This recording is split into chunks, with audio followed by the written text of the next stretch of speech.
किसान भाइयों नमस्कार। आज के कृषि समाचारों में सबसे पहले मुख्य समाचार। सरकार ने कहा कि खाद्य प्रसंस्करण इकाइयां करें खाद्य पदार्थों की गुणवत्ता की पूरी जांच। कृषि उत्पादन बढ़ाने पर सरकार ने दिया बल। केंद्र सरकार ने 2022 तक देश के ग्रामीण इलाकों में बिजली पहुंचाने का तय किया लक्ष्य। और देवरिया जिले में ऋण मोचन योजना के तहत 22,500 से अधिक किसानों का आधार नंबर उनके बैंक खातों से हुआ लिंक। अब समाचार विस्तार से। प्रदेश के उप मुख्यमंत्री ने कहा कि खाद्य प्रसंस्करण इकाई सभी खाद्य पदार्थों की जांच पूरी गुणवत्ता के साथ करें। उन्होंने क्षेत्रीय खाद्य अनुसंधान एवं विश्लेषण केंद्र के औचक निरीक्षण के बाद कहा कि इसकी उपयोगिता और बढ़नी चाहिए। कार्यप्रणाली ऐसी विकसित की जानी चाहिए जिससे अधिक से अधिक किसानों को लाभ मिले और रोजगार का सृजन हो। साथ ही उन्होंने कहा कि फल एवं सब्जियों के प्रसंस्करण के संबंध में किसानों को प्रशिक्षण देकर उनकी आमदनी को बढ़ाया जा सकता है। कृषि उत्पादन बढ़ाने और जवाबदेही तय करने के लिए सरकार ने पूरा रोड मैप तैयार किया है। कृषि विभाग के साथ इसमें उद्यान एवं खाद्य प्रसंस्करण, पशुपालन, मत्स्य, रेशम, गन्ना विकास, सिंचाई, लघु सिंचाई और वन विभाग की जवाबदेही तय की गई है।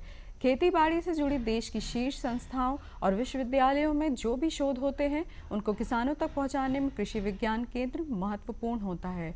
यही वजह है कि सरकार शीघ्र ही प्रदेश में 20 और कृषि विज्ञान केंद्र खोलने जा रही है। सरकार इनकी जवाबदेही भी बढ़ाएगी। सरकार का कृषि विश्वविद्यालयों और इनसे जुड़े केवीके को स्पष्ट निर्देश है कि उनको नतीजे देने होंगे। सरकार का कृषि विश्वविद्यालयों और उनसे जुड़े केवीके को स्पष्ट निर्देश है कि उनके नतीजे देने होंगे। सरकार का मानना है कि खेती बाड़ी के संबंध में विकास के दावों की कसौटी प्रयोगशाला नहीं खेत होने चाहिए। केंद्र सरकार ने ग्रामीण विद्युतीकरण की प्रक्रिया तेज कर दी है और वो 2022 तक देश के ग्रामीण इलाकों में बिजली उपलब्ध कराने और सभी नागरिकों को किफ़ायती और पर्याप्त बिजली देने के लिए प्रतिबद्ध है। केंद्रीय बिजली मंत्री ने कहा कि लोगों को किफ़ायती दर पर बिजली उपलब्ध कराना सरकार का मुख्य एजेंडा है। देवरिया में ऋण मोचन योजना के तहत 22,575 किसानों का आधार नंबर उनके बैंक खातों से लिंक कर दिया गया है। ऋण मोचन योजना की समीक्षा बैठक में ये बात भी सामने आई कि जिले में 68,680 किसानों की डाटा मैपिंग हो चुकी है, जिसके सापेक्ष में अभी तक 22,500 से अधिक किसानों का आधार नंबर उनके बैंक खातों से लिंक कर दिया गया है। सहकारी संस्था इफ्को ने भारतीय सहकारी डिजिटल प्लेटफॉर्म के क्षेत्र में पहल करते हुए ई किसान बाजार की शुरुआत की है। इफ्को के प्रबंध निदेशक ने कहा कि संस्था सहकारी संस्थाओं के माध्यम से किसानों को भी डिजिटल युग में ले जाना चाहती है। इससे किसान एक ही स्थान पर क्रय विक्रय कर सकेंगे। इससे उनकी उपज की खरीद और बिक्री में बिचौलियों की भूमिका खत्म होगी और उनकी उपज के सही दाम मिल सकेंगे। सोयाबीन की मांग को देखते हुए देश में अधिकतर राज्य सोयाबीन की खेती को बढ़ावा देने के लिए काम कर रहे हैं। उत्तर प्रदेश में पिछले दशक से मैदानी क्षेत्रों में सोयाबीन की खेती की शुरुआत हुई है। खरीफ सीजन की फसल माने जाने वाले सोयाबीन की खेती के लिए कृषि विभाग भारतीय सोयाबीन अनुसंधान संस्थान इंदौर के कृषि वैज्ञानिक के सहयोग से प्रदेश में सोयाबीन की खेती करने के लिए किसानों को जागरूक कर रहा है। केंद्रीय मंत्रिमंडल ने ब्रिक्स कृषि अनुसंधान मंच की स्थापना के लिए ब्रिक्स देशों और भारत के बीच समझौता ज्ञापन पर हस्ताक्षर किए। कार्योपरांत मंजूरी दे दी है। उफा में 7वें ब्रिक्स सम्मेलन के दौरान प्रधानमंत्री ने ब्रिक्स कृषि अनुसंधान केंद्र की स्थापना का प्रस्ताव किया था। इससे कृषि अनुसंधान में विशेषज्ञता का आदान प्रदान किया जा सकेगा। जैविक फसलों और उसके उत्पादों के प्रमाणीकरण के लिए भारत सरकार ने राष्ट्रीय जैविक उत्पादन कार्यक्रम के अंतर्गत उत्तर प्रदेश राज्य जैविक प्रमाणीकरण संस्थान की स्थापना की है। यह संस्था राष्ट्रीय जैविक मानकों के अनुसार फसलों की जांच करके किसानों को स्कोप प्रमाण पत्र और कारोबार प्रमाण पत्र जारी कराती है। उत्तर प्रदेश में 44,000 हेक्टेयर से अधिक क्षेत्र में जैविक खेती हो रही है। किसान व्यक्तिगत या सामूहिक जैविक खेती के लिए आवेदन कर सकता है। इसमें 25 से 500 तक किसानों का समूह बनाया जा सकता है। और किसान भाइयों, आइए अब नजर डालते हैं प्रदेश की मंडियों के कुछ ताज़ा मंडी भाव पर।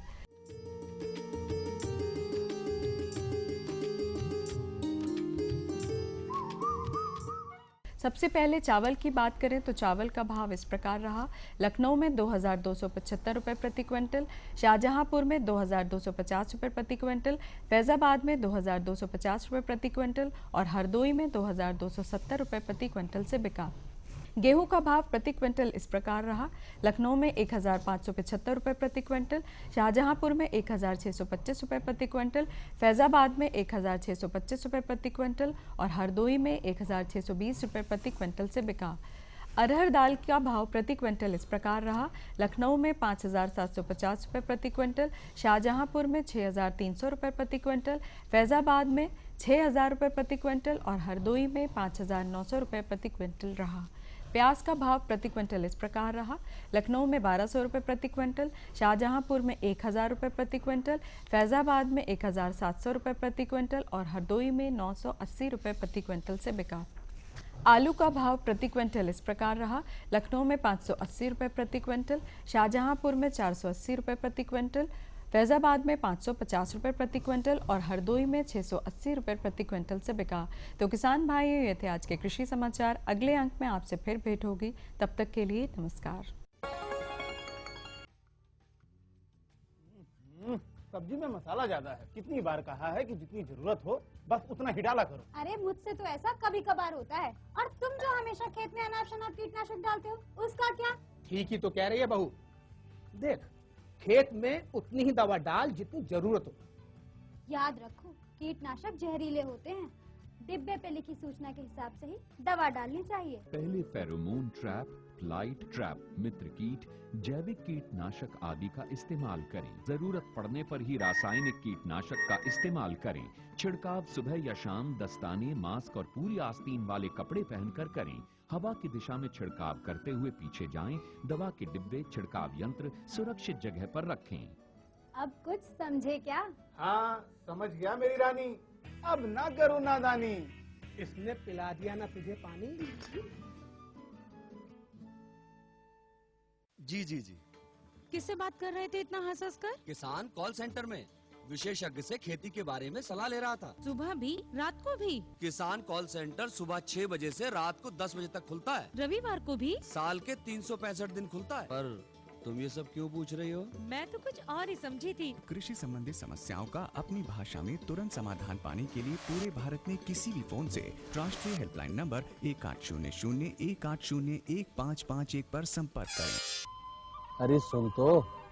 मुझे क्या सुनाना चाहते हो? जो सुनाओ मेरी सौतन को। किसको? अरे वही तुम्हारा मोबाइल फोन जिससे सुबह शाम दिन रात चिपके रहते थे और कहते थे किसान कॉल सेंटर से बातें हो रही हैं।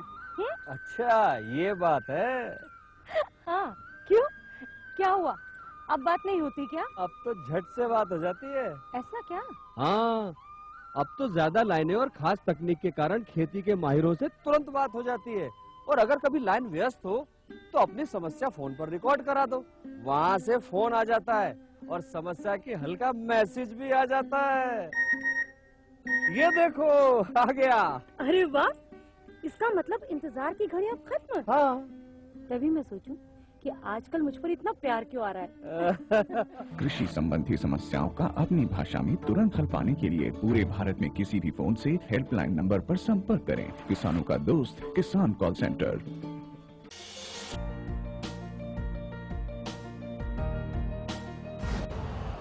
यूरिया का स्वदेशी उत्पादन 70 लाख टन बढ़ाने के लिए 6 उर्वरक संयंत्रों का उद्धार किया जा रहा है। FCIL के गोरखपुर, सिंदरी, तलचर और रामागुंडम संयंत्र, HFCL की बरौनी इकाई और BVFCL की नामरू फोर्थ। सोने पर सुहागा ये है कि देश में अब बनेगा सिर्फ नीम लेपित यूरिया, क्योंकि इससे होगा किसानों का फायदा ही फायदा। अनाज का उत्पादन 10% तक बढ़ेगा। बढ़ेगी 10 से 15% नाइट्रोजन क्षमता।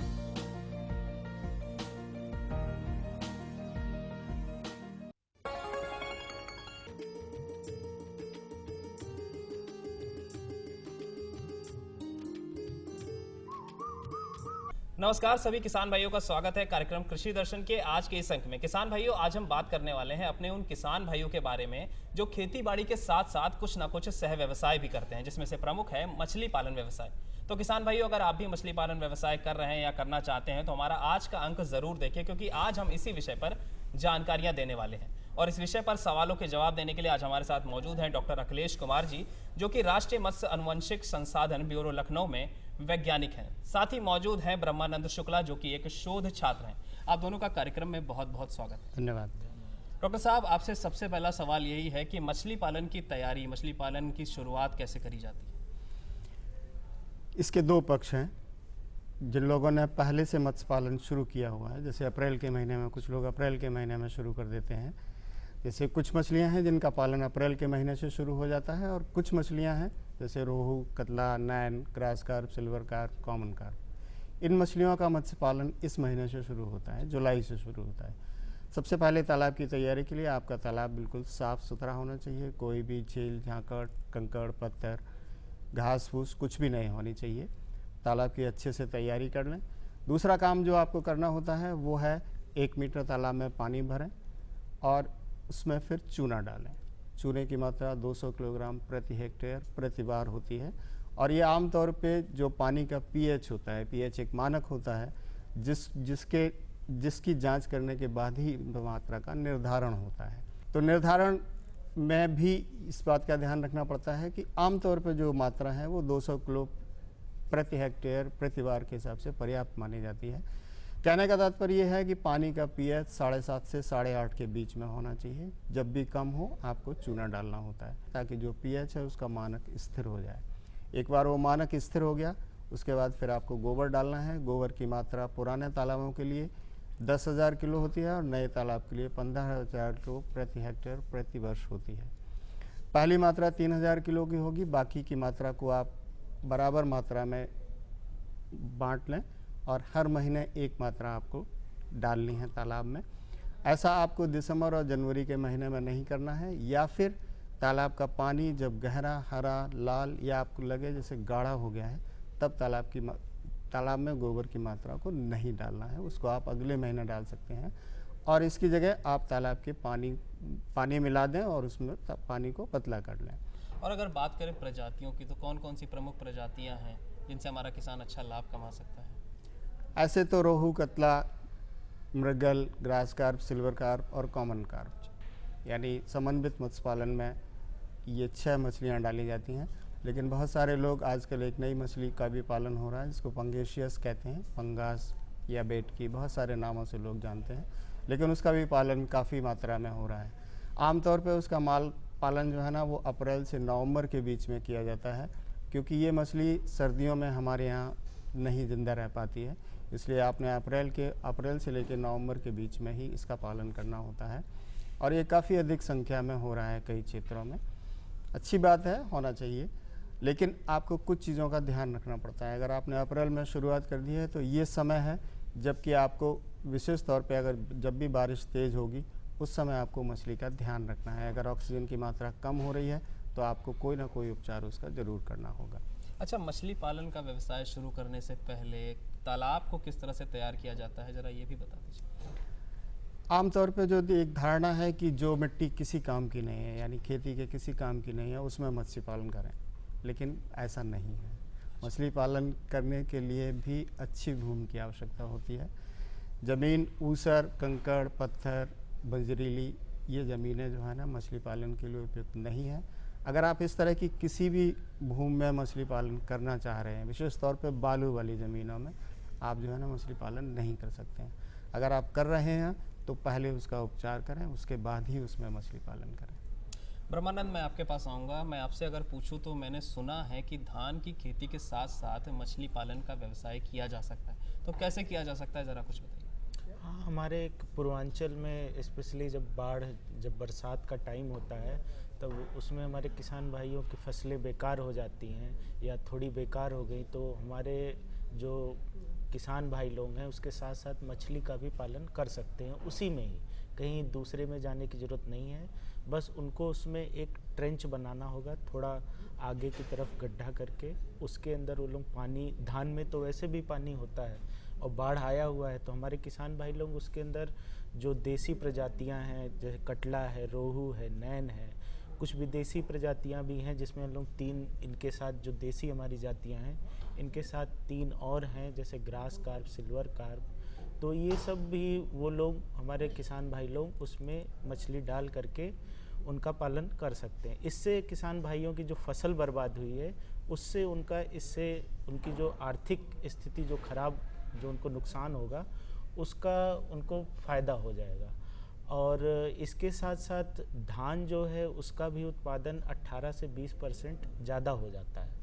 और मछलियों को भी ज़्यादा पूरक आहार देने की ज़रूरत नहीं होती है, क्योंकि धान है उसमें पानी में प्लैंकटन, जू प्लैंकटन होते हैं, तो हमारी जो मछलियां हैं उससे कहते हैं आहार ले करके आराम से 4-5 महीने में किसान भाइयों के लिए बेचने लायक, बाजार के लायक हो जाती है मछलियाँ। ब्रह्मानंद, ये भी बताइए, क्या मुर्गी पालन के साथ साथ मछली पालन भी किया जा सकता है? हाँ, हमारे किसान भाई जो लोग हैं जो मुर्गी पालन से जुड़े हुए हैं, अगर वो कुछ एडिशनल अपना कहते हैं इनकम करना चाहते हैं, और करना भी चाहिए। हमारे किसान भाई लोगों का सन 2022 तक हमारे देश का टारगेट है कि हर फार्मर की इनकम जस्ट डबल हो जाए।